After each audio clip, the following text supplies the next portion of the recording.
Bonjour, on va consacrer la leçon d'aujourd'hui dans le cadre de l'histoire de l'art à un grand peintre qui a marqué le 19e siècle. Il s'agit du français Paul Gauguin, le peintre français Paul Gauguin. C'était un peintre, en même temps sculpteur. Il est né à Paris en 1848. Il est mort dans les îles Marquises à 55 ans. Paul Gauguin est d'un père journaliste.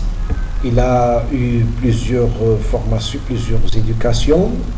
Il a été formé chez les Jésuites, puis il a suivi une carrière militaire avant de s'intéresser à la bourse.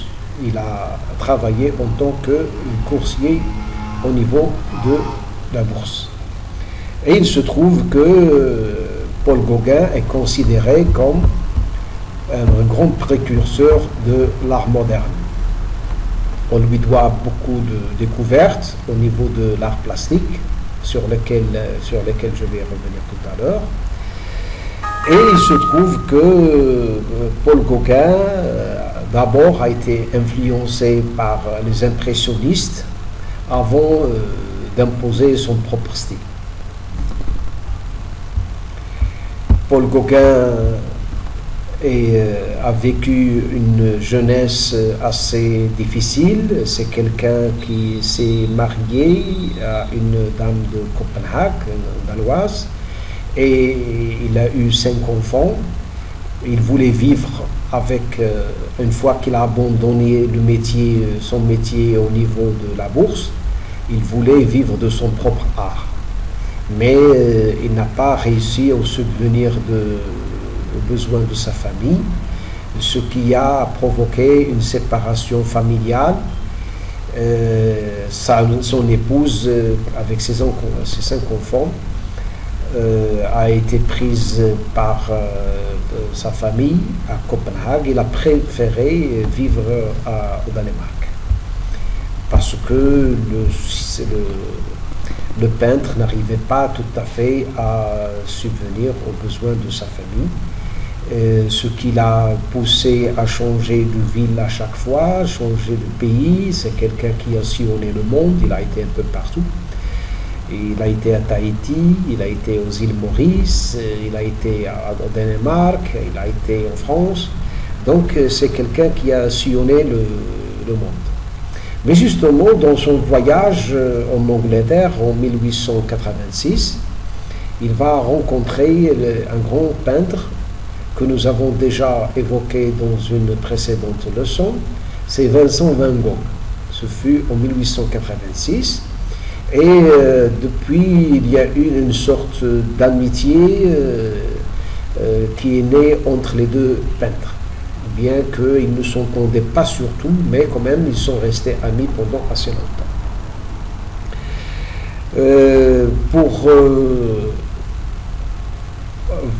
Pour Paul Gauguin, il y a ses peintures, ses œuvres sont accrochées un peu partout. On va les retrouver dans différents musées du monde, compte tenu de l'importance de ce peintre. On recense à peu près 638 œuvres qui décorent les plus grands musées du monde. C'est quelqu'un qui a été reconnu durant son vivant, mais aussi après sa mort en 1903. Et bien sûr, là c'est une photo, ce n'est plus un portrait ni un autoportrait de Paul Gauguin. Il s'agit d'une photo de Paul Gauguin, sachant qu'à partir de 1826, il va y avoir des essais photographiques. Et bien sûr, voilà une photographie portrait de Paul Gauguin. C'est quelqu'un qui malheureusement n'a pas vécu à l'aise, malgré que ses tableaux se vendaient bien, mais quand même les recettes n'étaient pas suffisantes, ce qui le poussait, comme je l'ai dit tout à l'heure, à chaque fois de changer de pays. Voilà la maison reconstituée d'ailleurs. de Paul Gauguin. Il a vécu dans cette maison qui a été reprise par la suite, à une date récente, en 2003. On a reconstitué la maison de Paul Gauguin, dans laquelle il a vécu à un certain moment avec sa famille. Cette même maison a été peinte à plusieurs reprises par le peintre, une sorte de nostalgie vis-à-vis de son adolescence et sa jeunesse. Voilà la maison dans laquelle a vécu Paul Gauguin, d'ailleurs, qu'il l'a peinte lui-même. Voilà, donc en 2003, il y a un petit centre qui s'appelle le centre Paul Gauguin. C'est une manière de rendre hommage à Paul Gauguin dans les îles Marquises où il est mort en 1903. Donc, pour rendre hommage un petit peu à ce grand peintre, on va reconstituer la maison telle qu'elle a été imaginée de l'intérieur et de l'extérieur par Paul Gauguin. Mais, comme je l'ai dit tout à l'heure, en 1886, une rencontre très très importante va avoir lieu en Angleterre entre Paul Gauguin et Vincent van Gogh. Bien sûr, il y a eu beaucoup de rapprochements entre les deux personnalités. Ils sont tous les deux fans de l'impressionnisme, d'ailleurs, qu'ils ont côtoyé, mais avant d'instaurer leur propre style. Voilà une autre image de Paul Gauguin avec son ami Vincent van Gogh. On revient sur une notion très importante. Elle concerne une nouvelle manière, un nouveau style de faire la peinture. Il s'agit de qualosisme.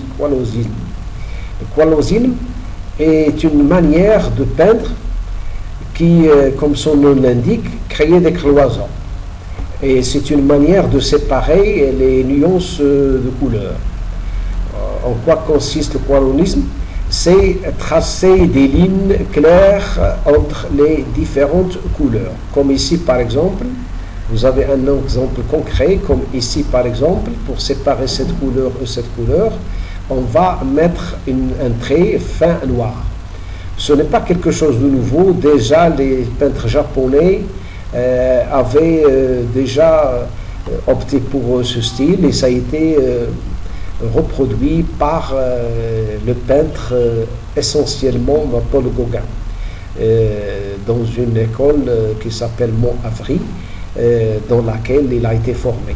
D'ailleurs, vous voyez un petit peu tous les traits qui existent entre les différentes peintures et c'est une manière de faire des cloisons, d'où le qualosisme, entre les différentes couleurs.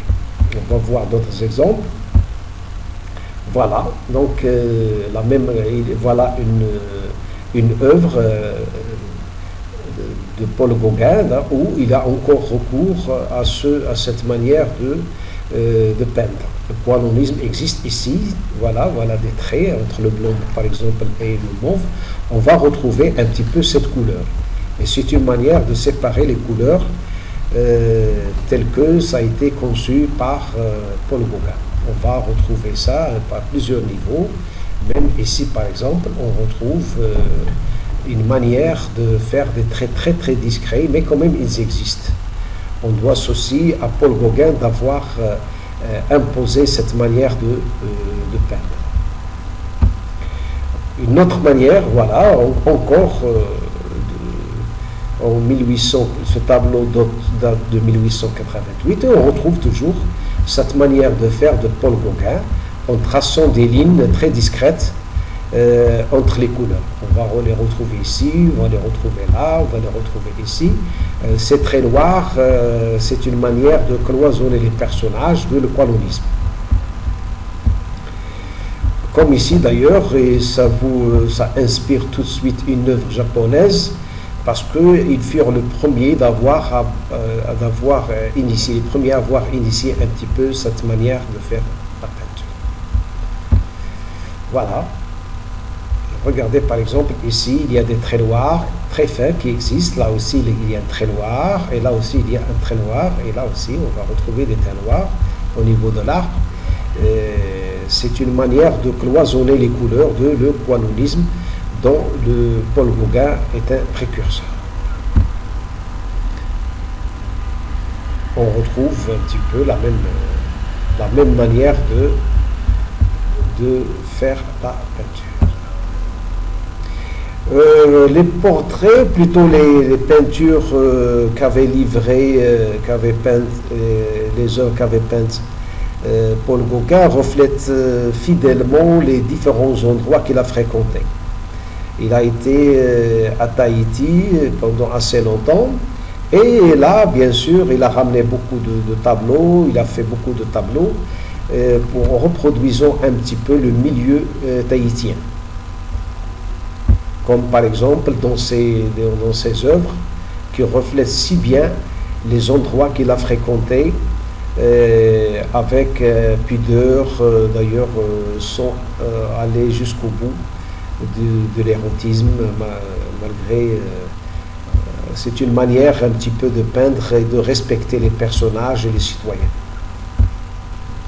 Voilà, tout de suite on remarque qu'il s'agit là de Tahiti, et de nombreux tableaux d'ailleurs, ils reflètent un petit peu cette ambiance tahitienne, et le milieu d'ailleurs qu'il a fréquenté pendant assez longtemps. Mais pourtant ça ne lui a pas permis de s'enrichir, parce qu'il ne vendait pas cher ses tableaux. Voilà donc un autre milieu, un autre tableau reflétant un autre milieu qu'avait fréquenté Paul Gauguin. Il s'est intéressé aussi aux petites choses, comme dans ce tableau, d'ailleurs avec une profondeur de champ assez importante. Il y a une maison, il y a un vase, un livre, ils sont séparés par des vitres. C'est une pure profondeur de champ. Et bien sûr, tout est fait avec des couleurs assez discrètes, il n'y a pas d'éclatement de couleurs, et il n'y a pas de couleurs très très vives, mais lui il est capable de tout, comme vous l'avez remarqué dans les œuvres tahitiennes par exemple, les couleurs sont éclatantes. Il s'intéressait aussi aux choses de la vie.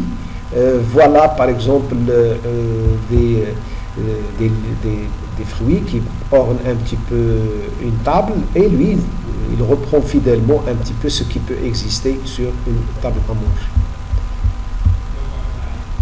Comme on peut le remarquer ici, c'est quelqu'un qui n'hésite pas à filmer un petit peu la réalité tahitienne avec un peu plus de pudeur.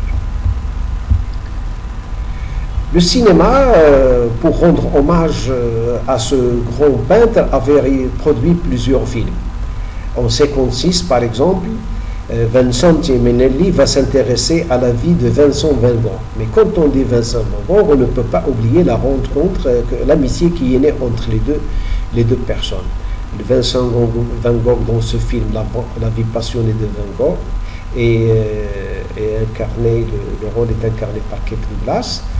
Par contre, le rôle de Paul Gauguin est incarné par Anthony Quinn, comme vous êtes en train de le voir. Ici, il s'agit d'un photogramme du film.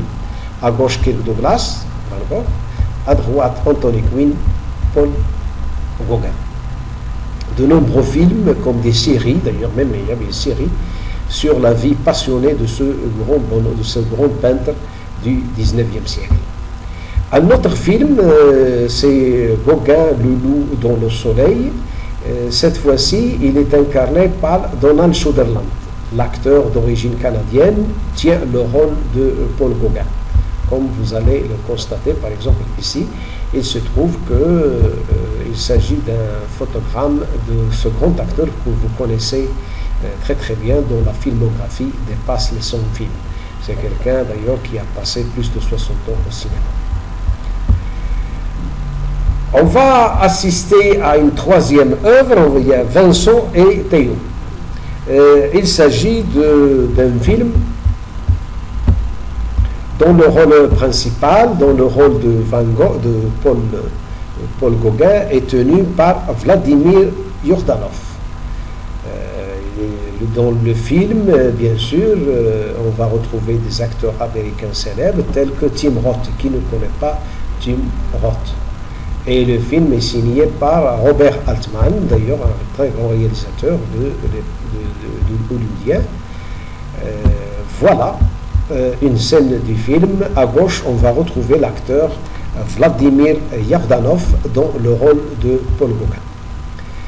Ce n'est pas fini. D'ailleurs, on avait dit tout à l'heure que Donald Sutherland tenait le rôle de Paul Gauguin. Son fils, Kiefer Sutherland, va aussi incarner le rôle de Paul Gauguin dans le film Gauguin, tout simplement Gauguin, qui date de 2003. Et bien sûr, l'acteur, il est assez connu, lui aussi, voilà, dans le rôle de Paul Gauguin. Et enfin, on va retrouver un film français. Cette fois-ci, c'est Gauguin, Voyage de Tahiti. Ce film réalisé par Édouard Dezuc en 2017, il se trouve que le rôle principal de Paul Gauguin est tenu par un acteur célèbre, fils d'acteur, qui est Vincent Cassel. Et le film, bien sûr, il est assez récent, il date de 2017. Voilà Vincent Cassel dans le rôle de Paul Gauguin. Voilà donc le cinéma de sa part, compte tenu de la richesse de la personnalité, de la richesse de son parcours, a tenu à rendre hommage à plusieurs reprises d'ailleurs, depuis les années 50 jusqu'à maintenant, à ce grand peintre qui a marqué effectivement, avec son style particulier, le 19e siècle.